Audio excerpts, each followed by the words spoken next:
사무엘상 26장. 광야에 사는 사람들이 기브아로 사울을 찾아와서 일러 바쳤다. 다윗이 여시몬 맞은편의 하길라 산에 숨어 있습니다.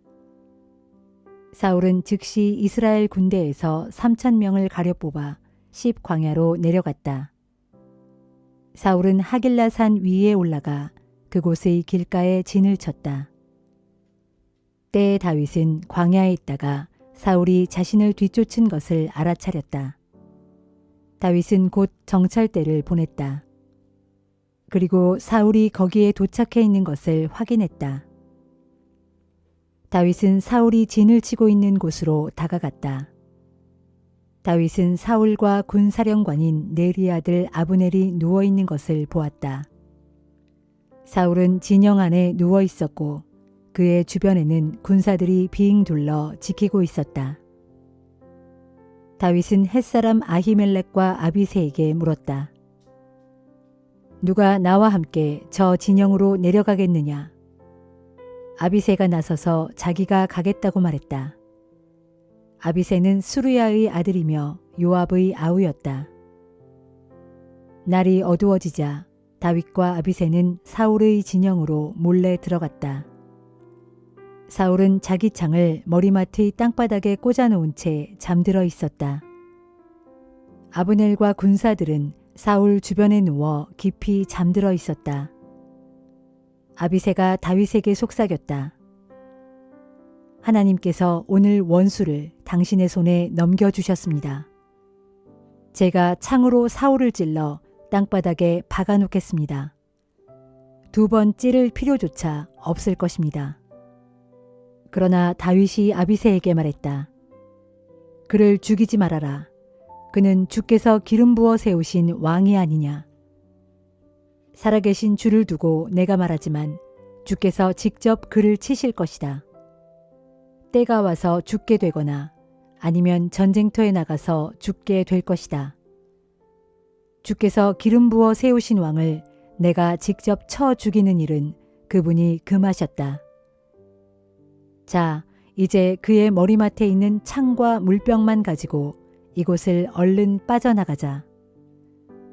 다윗은 사울의 머리맡에 있는 창과 물병만 가지고 그곳을 떠났다. 아무도 본 사람이 없었고 잠에서 깬 사람도 없었다. 주께서 그들을 깊은 잠에 빠지게 하셨기 때문이다. 다윗은 맞은편에 있는 산으로 올라가 멀리 산꼭대기에 섰다. 사울의 진영과는 거리가 꽤 멀었다. 그리고 다윗은 사울의 진영을 향해 큰 소리로 외쳤다. 아브넬아, 내 말에 대답해 보아라. 아브넬이 대답했다. 왕이 계시는 곳에서 크게 소리를 지르는 놈은 누구냐? 다윗이 말했다. 너는 그래도 사나이가 아니냐? 이스라엘에서 너 같은 용사가 어디에 또 있더냐? 그런 네가 어째서 너의 주인이신 왕을 제대로 지키지 못했느냐? 방금 네 왕을 죽이려고 그 진영에 들어갔다 나온 사람이 여기에 있다. 너는 수치스러운 일을 저지르고 말았다. 주께서 기름 부어 왕으로 세우신 너희 주인님을 똑바로 지키지 못했으니 너와 너의 군사들은 죽어 마땅하다. 왕의 머리맡에 있던 창과 물병은 어디로 사라졌느냐? 어디 한번 찾아보아라. 사울이 다윗의 목소리를 알아듣고 말했다. 내 아들 다윗아, 이것이 정말로 네 목소리냐? 다윗이 대답했다. 정말로 그렇습니다. 내 주 왕이시여. 다윗이 말을 이었다. 왕께서는 도대체 무엇 때문에 이 종을 계속 뒤쫓고 계십니까? 제가 무슨 악한 짓을 했습니까? 제가 왕께 무슨 잘못을 저질렀습니까? 제발 이 종의 말에 귀 기울여 주십시오. 만일 주께서 왕의 마음을 부추겨서 저를 해치려고 하신다면 저는 기꺼이 주께 바쳐지는 제물이 되겠습니다. 그러나 만일 사람들이 왕의 마음을 자극한 것이라면 주께서 기필코 그들을 벌하실 것입니다. 그들은 주께서 유산으로 주신 이 땅에서 나를 내쫓으면서 가서 다른 신들이나 섬겨라 하고 말했습니다. 그러니 왕이시여, 주님 곁에서 멀리 떨어진 이 이방 땅에서 저의 피가 땅을 적시는 일이 없도록 해주십시오. 한 나라의 왕께서 무엇 때문에 온 산을 헤매는 사냥꾼처럼 행동하십니까? 산에서 메추라기를 사냥하는 사람처럼 이스라엘의 왕께서 어찌 벼룩 한 마리를 잡기 위해 그처럼 출동하셨습니까? 그러자 사울이 대답했다. 내 아들 다윗아, 내가 죄를 지었다. 이제 내게로 돌아오너라. 네가 오늘 내 생명을 귀하게 여겼으니 나도 네게 더 이상 해를 입히지 않겠다. 내가 정말 어리석은 짓을 했구나. 아주 큰 실수를 했어. 다윗이 대답했다. 여기 왕의 창이 있습니다. 부하를 시켜 가져가게 하십시오. 의롭고 진실한 행동을 하면 주께서 보상해 주십니다.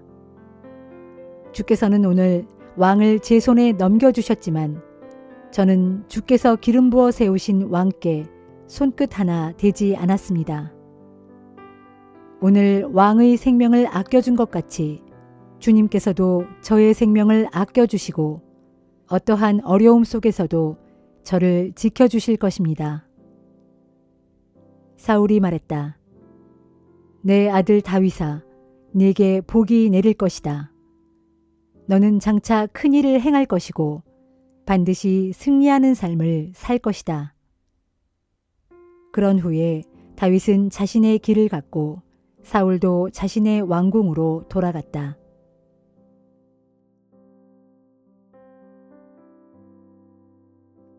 고린도전서 7장.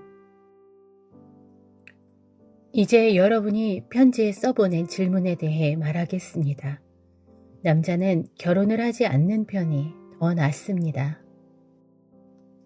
그러나 그리하면 자칫 성적으로 문란해질 염려가 있기 때문에 남자는 저마다 결혼하여 자기 아내를 두고 여자 또한 결혼하여 저마다 자기 남편을 두도록 하십시오. 그래서 남편은 아내에게 배우자로서의 의무를 다하고 마찬가지로 아내도 남편에게 배우자로서의 의무를 다하도록 하십시오.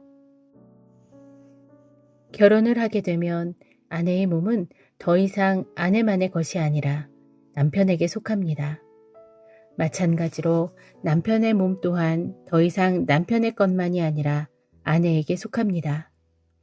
그러므로 결혼한 부부는 서로의 몸을 멀리해서는 안 됩니다. 다만 기도에 전념하기 위해 얼마 동안 떨어져 지내기로 서로 합의한 경우에는 예외가 될 수 있습니다. 그렇더라도 그 뒤엔 즉시로 다시 합해야 합니다.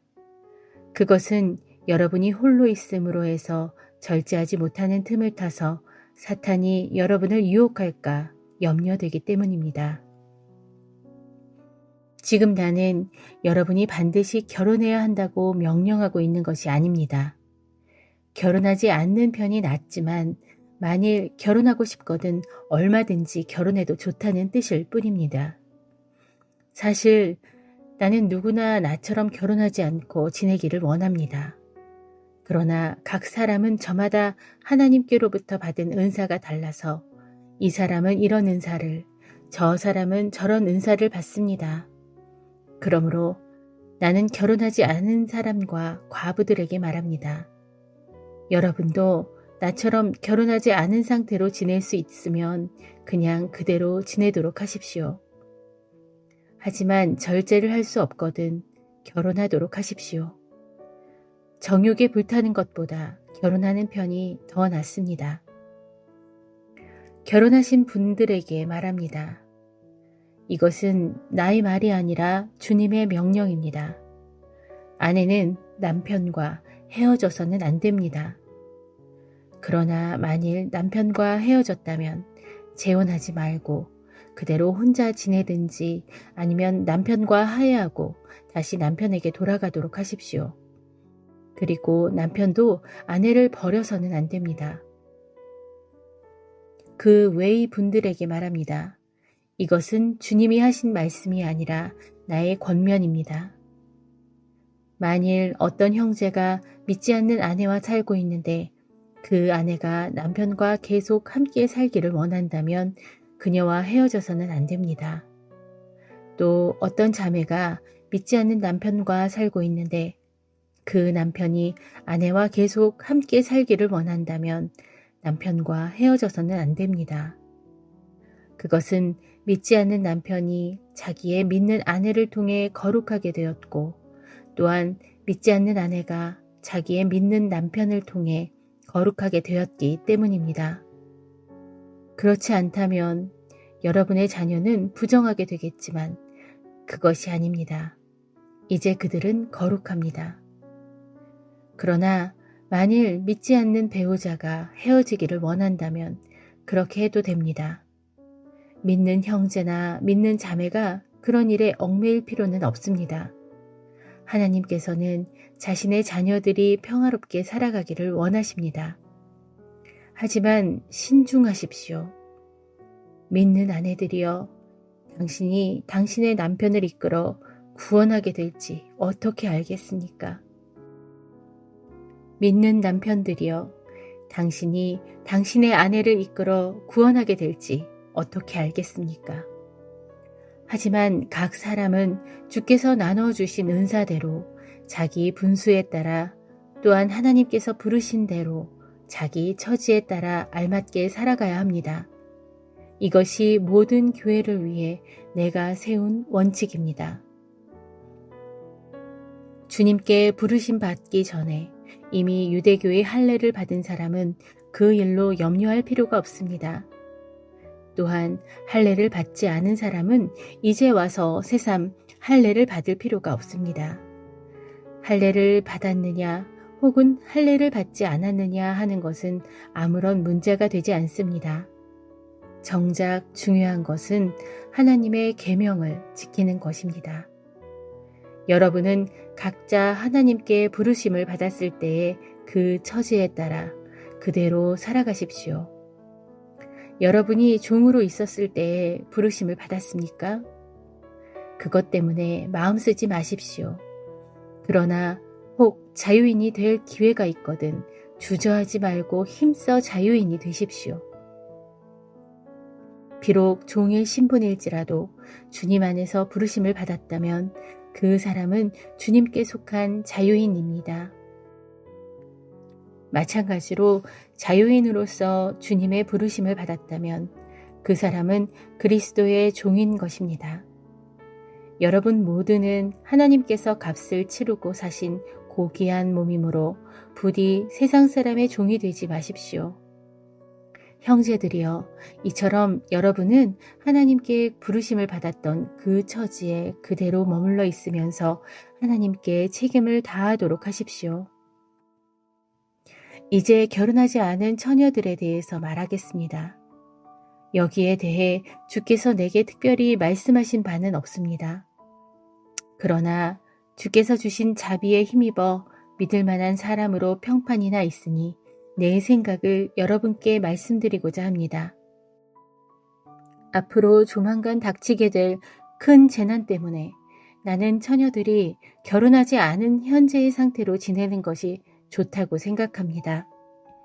결혼하여 아내가 있는 사람은 아내와 헤어지려고 하지 마십시오. 만일 결혼을 하지 않은 상태라면 굳이 아내를 맞으려고 애쓰지 마십시오. 하지만 결혼을 한다고 해서 죄가 되는 것은 아닙니다. 마찬가지로 처녀가 결혼을 한다고 해도 죄가 되는 것은 아닙니다. 하지만 결혼한 사람들은 살아갈 걱정이 많게 마련이고 그런 이유에서 가급적이면 결혼을 하지 않는 것이 좋다고 나는 내 의견을 제시하고 있는 것입니다. 형제들이여, 내가 말하고 싶은 요지는 이것입니다. 주께서 다시 오실 때가 얼마 남지 않았으니 이제부터 아내가 있는 사람도 아내가 없는 사람처럼 살아가고 슬픔에 잠겨있는 사람은 슬프지 않은 사람처럼 살아가며 행복에 겨운 사람은 행복하지 않은 사람처럼 살아가고 물건을 사들인 사람은 그 물건이 없는 사람처럼 살아가며 세상 것들을 사용하는 사람은 그것들을 다 사용하지 못하는 사람처럼 살아가도록 하십시오. 지금 우리가 눈으로 보는 이 세상 모습은 곧 지나가 버릴 것이기 때문입니다. 나는 여러분이 걱정하지 말고 살아가기를 바랍니다. 결혼하지 않은 남자는 어떻게 하면 주님을 기쁘시게 할 것인가 하면서 오로지 주님의 일을 걱정하며 살 수 있습니다. 하지만 결혼한 남자는 세상 일에 얽매이게 되고 또 어떻게 하면 자기 아내를 기쁘게 할 것인가 하면서 그쪽에 마음을 쓰게 됩니다. 따라서 그 사람의 마음은 나뉘어지게 마련입니다. 결혼하지 않은 여자는 몸과 마음을 주님께 오롯이 바치면서 주님의 일을 걱정하며 살 수 있습니다. 하지만 결혼한 여자는 세상 일에 얽매이고 또 어떻게 하면 남편을 기쁘게 할 것인가 하면서 그쪽에 마음을 쓰게 됩니다. 지금 내가 이런 말을 하는 것은 여러분의 유익을 위해서일 뿐 여러분을 제한하려고 하는 것이 결코 아닙니다. 나는 여러분이 여기저기에 마음을 빼앗기지 않고 오직 주님을 섬기는 일에 온 마음을 전적으로 쏟을 수 있도록 도와드리고 싶습니다. 그렇지만 만일 누가 자기의 처녀딸을 시집 보내는 것이 온당하다고 생각한다면 더구나 그 처녀딸이 혼기를 놓쳐서 마땅히 얼른 시집을 보내야겠다고 생각한다면 원하는 대로 그렇게 하십시오. 그것이 죄가 되는 일이 아니므로 얼마든지 결혼을 시켜도 됩니다.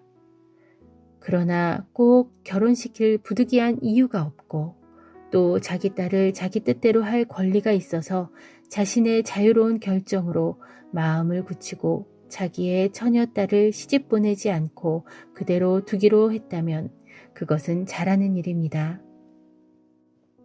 그러므로 자기의 처녀딸을 시집 보내는 사람도 잘하는 것이지만 시집 보내지 않는 사람은 더욱 잘하는 것입니다. 아내는 남편이 살아있는 동안에는 어디까지나 남편에게 매인 몸입니다. 하지만 남편이 죽으면 그 매임에서 풀려나므로 다시 결혼을 해도 좋습니다. 그러나 반드시 주께 속한 사람과 결혼해야 합니다. 그러나 내 생각으로는 가능하다면 재혼하지 않고 그냥 지내는 편이 더 행복할 것 같습니다. 나 또한 하나님의 영을 받은 사람이므로 제 말이 그르지는 않을 것입니다.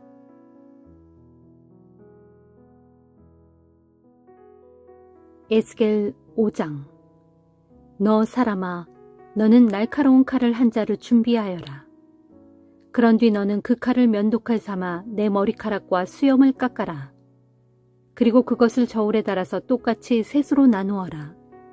내가 예루살렘 도성을 포위하고 있는 날수가 다 차면 그 털 가운데 3분의 1은 성읍 한가운데서 불살라버리고 3분의 1은 성읍의 사방 둘레를 돌면서 내 칼로 내려치고 나머지 3분의 1은 바람에 날려 산산이 흩어버려라. 그러면 내가 칼을 빼들고 그 뒤를 뒤쫓아가겠다. 그러나 너는 그 털 중에서 약간을 남겨서 내 옷자락에 싸매어 두었다가 그 중에서 또 얼마를 꺼내어 불 속에 던져 태워라. 거기에서 나온 불이 이스라엘 족속 전체로 번져갈 것이다. 주께서 내게 다시 말씀하셨다. 예루살렘은 이러하니 곧 내가 예루살렘을 여러 이방 민족들의 중앙에 세워 다른 문 나라들로 둘러싸이게 했다. 그러나 그 성읍은 나의 규례를 어겨 주변의 여러 이방 민족들보다 더 많은 악을 저질렀다. 자기를 둘러싸고 있는 사방의 다른 문 나라들보다 더욱 내 율법을 지키지 않았다. 정말로 그 성읍은 내 규례를 저버리고 내 율법을 따르지 않았다. 그러므로 나 주가 말한다. 정녕 너희가 제멋대로 소란스럽게 행동하여 너희를 둘러싸고 있는 주변의 여러 민족들보다도 더욱 내 율법과 규례를 지키지 않았다. 심지어 너희를 둘러싸고 있는 주변의 여러 이웃 민족들이 지키는 올바른 규례조차도 따라 행하지 않았다. 그러므로 나 주가 말한다. 예루살렘아, 이제 내가 내 손으로 직접 너희를 칠 것이다. 너희를 치되 너희를 둘러싸고 있는 모든 이방 민족들이 보는 앞에서 너희 가운데 벌을 내리겠다. 너희가 자행한 온갖 더럽고 역겨운 일들로 인해 내가 너희에게 벌을 내리되 너희가 이제껏 한 번도 경험한 적이 없고 앞으로도 영영 경험하지 못할 아주 무서운 벌을 내리겠다. 그러므로 내가 벌을 내리는 그날에 너희 가운데 아버지가 자기 아들을 잡아먹고 아들이 자기 아버지를 잡아먹는 끔찍하고도 무서운 일이 일어날 것이다. 그렇다. 내가 그런 지독한 벌을 너희에게 내릴 것인즉 설령 너희 가운데 살아남은 자들이 있다 해도 내가 그들을 온 세상 사방으로 뿔뿔이 흩어버릴 것이다. 그러므로 나 주가 말하고 내가 나의 살아있음을 두고 맹세한다. 너희가 각종 보기 싫은 우상들과 온갖 혐오스러운 행위들로 내 성소를 심히 더럽혀 놓았으니 나도 더 이상 너희를 아껴 소중히 다루거나 너희를 불쌍히 여겨 자비를 베풀지 아니하고 너희를 심히 약하게 하고 아주 망하게 할 것이다. 그리하여 너희 백성들 가운데 3분의 1은 전염병으로 죽거나 굶주림으로 쓰러져 죽을 것이고 3분의 1은 성읍 밖 사방에서 칼에 찔려 죽을 것이며 나머지도 3분의 1은 내가 온 세상 가운데 산산이 흩어버린 뒤 또 내가 칼을 빼들고 거기까지 뒤따라가서 그들을 죽일 것이다. 내가 이렇게 내 진노를 하나도 남김없이 너희에게 다 쏟아부은 후에야 너희를 향한 나의 분노가 풀려 내 마음이 시원할 것이다. 내가 이렇게 나의 진노를 다 쏟아부으면 그제야 너희가 비로소 알게 될 것이니 곧 내가 왜 그토록 우상을 미워하고 질투하여 너희를 향해 격렬하게 말했는지 알게 될 것이다. 심판의 그날에 내가 또 너 예루살렘을 완전한 폐허로 만들어 내 이웃의 모든 민족들에게 조롱거리로 삼겠다. 내 곁을 지나가는 사람들마다 너를 비웃고 손가락질하게 만들겠다. 그날에 내가 분노와 진노와 엄중한 질책으로 너 예루살렘을 벌할 것이니 그때에 너는 너를 둘러싸고 있는 내 주변의 문나라들과 민족들에게 한낱 수치와 조롱의 대상이 되고 경고와 경악의 대상이 될 것이다. 이는 나 주의 말이다. 그날에 내가 또 사람을 멸망시키는 극심한 기근의 화살을 너희에게 쏘아 너희를 다 멸할 것이니 갈수록 점점 더 끔찍한 기근의 화살을 퍼부어 마침내 너희가 먹고 살 양식을 모두 끊어버릴 것이다. 그날에 내가 또 기근과 더불어 사나운 들짐승을 너희에게 보낼 것이니 그것들이 너희 자식들을 닥치는 대로 잡아먹어 너희가 자식 없는 외로운 신세가 될 것이다. 또 내가 너희 가운데 전염병이 널리 퍼지게 하고 너희를 사륙하는 대적의 칼이 도처에서 너희에게 닥치게 할 것이다. 이는 나 주의 말이다. 시편 42편. 오 나의 하나님이시여, 목마른 사슴이 헐떡거리며 시냇물을 애타게 찾듯이 내 영혼이 목이 말라 헐떡거리며 주를 찾습니다. 진실로 내 영혼이 하나님을, 곧 살아계신 나의 하나님을 목이 타도록 애타게 갈망합니다. 언제 내가 주 앞에 나아가 내 하나님의 얼굴을 배울 수 있겠습니까? 사람들은 하루 종일 나를 보고 내 하나님이 어디 있단 말이냐 하고 조롱하니 밤낮으로 흘리는 내 눈물이 나의 양식이 되었습니다. 이전에 내가 사람들을 이끌고 하나님의 집으로 들어가던 날, 다 같이 기쁨의 환호성을 크게 지르며 주께 감사하던 그 시절을 생각하면 내 가슴이 미어집니다. 오 나의 영혼아, 어찌 그리 풀이 죽어 낙심하느냐? 어찌 그리 불안해하며 괴로워하느냐? 오직 너는 하나님을 소망하며 살아라. 이제 나는 내 구원자이신 나의 하나님을 도리어 찬양하며 살리로다.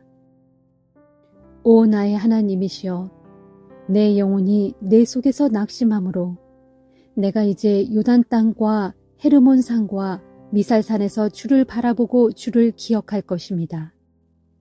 주께서 쏟아부으시는 큰 폭포 소리에 깊은 바다가 깊은 바다를 부르고 주께서 일으키시는 큰 파도 물결이 나를 휩쓸고 지나갑니다.